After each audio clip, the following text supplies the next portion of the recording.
Növbədəki iclas müzakirələrə ehtiyac var mı?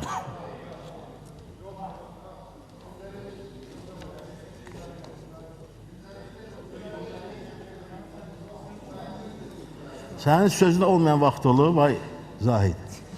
Bir belə adam deyil olmaz ise sözün var.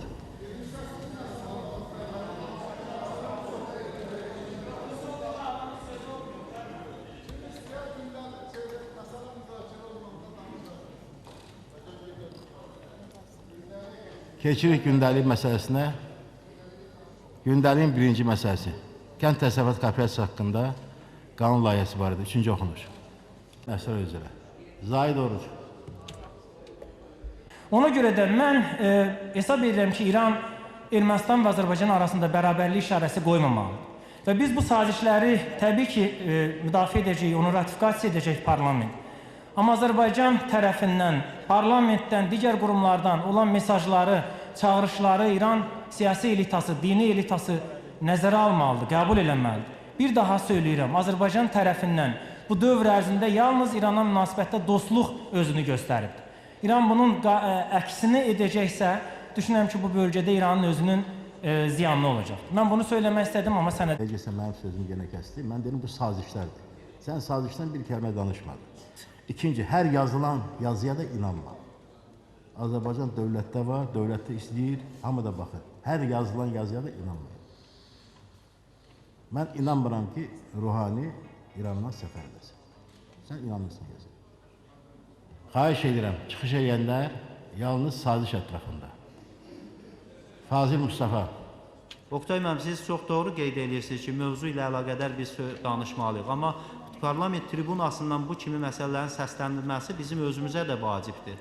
Baxın, burada çox hörmətli İsa müəllim çıxış edəndə dedi ki, elm haqqında qanunda magistrlərlə bağlı məsələni ölkə prezidenti həll elədi və münasibət bildirdi. Amma buradakı çıxışları siz diqqətlə izləsəydiniz, görərdiniz ki, sanki böyük əksəriyyət magistrlərin möhlət hüququ almasının əleyhinə idi. Çıxışları, protokolu götürüb baxsaz görərsiniz.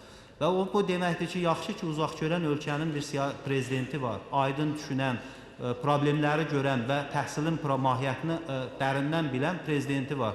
O qərar qəbul eləməsəydi, bizim ümidimizə qalsaydı, məsələlər heç həllini tapmayacaqdı, mən belə görürəm. Ona görə də biz çalışmalıyıq ki, burada fikirlər səsləndirək və bu səsləndirən fikirlərin də ümumi faydası olsun. Ölkə prezidenti də burada səslənən fikirlərdən müəyyən məqamlarda özü üçün də ictimai rəyi bilmək baxımından müəyyən qərarlar verməyə demək çalışdım. Diqqətinizə görə sağ olun. Hörmətli Fazıl müəllim, bu məsələdən hamı hərdən çox istifadə edir. Bu, elm haqqında qanun predmeti deyildi. Bu qanun layihəsi bugün bizim gündəlikdə var. Və bunu yalnız cənab prezident özü bilə bilərdi. Nə vaxt, hansı dövrdə magistrlara, doktorantlara möhlət hüququ verə bilər. Bunun hər birinin vaxtı var. Sizdən qabaq o hamısı hesablayıb bilir. Biz bu qanunu qəbul edəndə Ermənistanda bakalavları möhlətdə kəsdilər. Yəni, hər biri heç kim sinəsinə görə o kimi vurmasın, yəni bunu demişdik, deməmişdik. Hər şeyin ölçüsü, biçisi var. Eləcə də çıxış eləyiz İrandan bir qədər, bu qədər. Mən də razıyam. Orada məsələlər var, həllini tapmalıdır. Ancaq qəzetdə bir 3-4 yazı gedəndə, provokasyon bir yazı gedən kimi biz hamımız qızışırıq, çıxırıq ortaya ki, biraz siyasətimiz də olmalıdır. Və bu sazişlər nəyə görə lazımdır? Sazişlər də ona görə lazımdır. Mən sizin çox məsələlərlə razıyam. Ancaq bunu eləməyin də bir təhri var. İran parlamentdə hər hansı sazişdə Azərbaycana qarşı belə çıxış eləmirlər. Məsələlər var, məsələnin çözümünün başqa yolları var, diplomatik yolları var, dəqiqləşdirməsi var. Buyursun, Qudrat Həsənquliyev. Çox sağ olun canım. Hamımız bildiyimiz şey, mən də, siz də hamımız bildiyimiz şey, hər hansı bir tərəfdən dedik, amma yeni bir şey, yeni bir fikir gələ bilmədi. Çünki bunu hamımız biz bilirik. Mən də çox şey xırdalaya bilmərəm. Ancaq bu Milli Məclisin iclasında bu keçdi, il başlarından xahiş edirəm, gündəlik təsdiq olduğundan sonra hamımızdan xahiş edirəm. Bu yaxınlarda təzələdik nizamla, mən də hamıya təzdən də verdik. Bir nizamlıya baxın, heç olmazsa gündəlik ətrafını başlayaq danışmağa. Bax, saat yarından çoxdur, hamımız əzbər bildiyimiz məsələ üzərində fikir mübadiləsi apardıq. Kimə, nəyə, kimə göstərirdik bunu? Bunu bizdən də yaxşı bilirlər çoxu. Mən əgər səhv deyirəmsə, üzr istəyirəm. Mən hesab edirəm ki, mən düz deyirəm. Hamımız bildiyi məsələ üstündə elə bir ki, bəhsə düşdü, hamımız bir şey danışdıq. Nəyə lazım bu?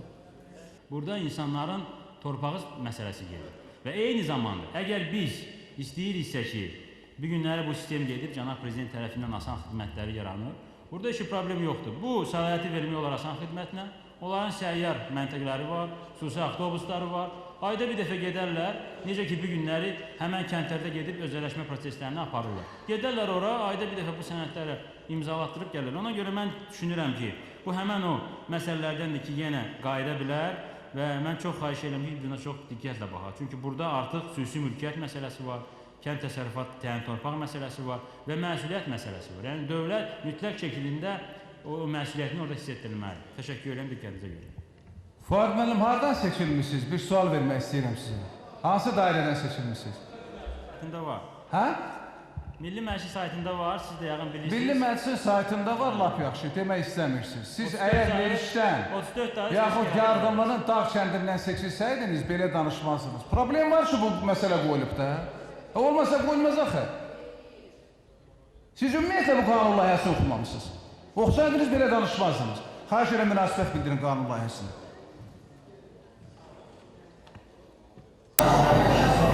Sən qabiliyyəti gördüm mən. Davam edin. Çox belə səviyyəsiz. Siyavuş Novruzov. Evet, sakit. Hörmətli Sədir. Zahid. Hörmətli Sədir, hörmətli millət vəkilləri, mən mövzuya keçməmişdən qabaq, hər halda burada biz Milli Məclisdə neçə ildir çalışırıq. Hər kəs çıxış elədi, söz verildi, deyildi, yekunlaşdı. Başqa hər bir çıxışa reaksiya da ola bilər, münasibət də ola bilər. Burada qızışmağa nə var? Mən hesab edirəm ki, cənab Sədir istənilən məsələyə müdaxilə etmək hüququna malikdir və edirdi. Burada gərək biz etika qaydalarına riayət eləyək. Bir böyük kiçik var Azərbaycanda, bir adət-ənənə var. İndi biz vaxtilə bu məclisləri görmüşük, bu məclislərdə nə vəziyyətdə olubdur. Biz indi əminki səviyyəyə qayıtmalıyıq bir də. Fikri bildirdim, qutardı getdi. Fikri o qulaq asdılar. Kim istəyir qulaq asır, kim istəyir reaksiya verir, kim istəyir vermir. Hər kəsin fikri dogma deyil ki, hamı elə desin ki, o düzdür. Hərənin özünün qəlbində, ürəyində fikirləri var, sözləri var. O baxımdan da bu məsələlərə hesab edirəm ki, düzgün yanaşmalıyıq biz. Bir-birimizə hörmətlə yanaşmalıyıq. Söz verildi, mikrofon bağlandı, bitdi bu məsələ, qutardı. Yerdən də indi hər bir kəs durub danışsa, onda bizim məclisimiz hansı vəziyyətə gəlib çıxar? Bu bəzi məsələlər var, hərdən biz deputatlar, millət vəkilləri, ola bilər ki, səlahiyyətlərimiz var, bizə qanun icazə verir, hərdən bir çox danışırıq. Bu danışanda gərək bir sözümüzü sərhəd qoyaq. Keçən dəfə də mən heç kimin danışığa səhv tutmaq istəmirəm, muhtemelen, amma keçən dəfə də bu İranla əlaqələr olan məsələdə bəzi mənim kollegiyalarım, çox istədiyim insanlar məsələdə düzgün danışmırlar. Danışanda ki, başqa ölkələrin daxil işlərinə qatışmaq istəyirlər. Kimi qəbul elədi, necə qəbul elədi, harada qəbul elədi. Hər bir ölkənin öz forması var, özünün işlədiyi var. Bəli, biz öz narazılığımızı bildirə bilərik ki, bizim xoşumuza gəlmir ki, falan kəsin oturub dursa. Amma bunu demək, biz onlara diktavat eləyə bilmərik ki, sən bunu etməlisən, bunu etməməlisən. Necə edirlər, etmirlər. İranla əlaqədar məsələlərdə mən demək istəyirəm ki, biz gedib gəlirdik, Oqtay müəllim, axırıncı dəfə, ilk dəfə olaraq İranla, mən hesab edirəm ki, ən yaxın münasibətlərimiz bu saat var.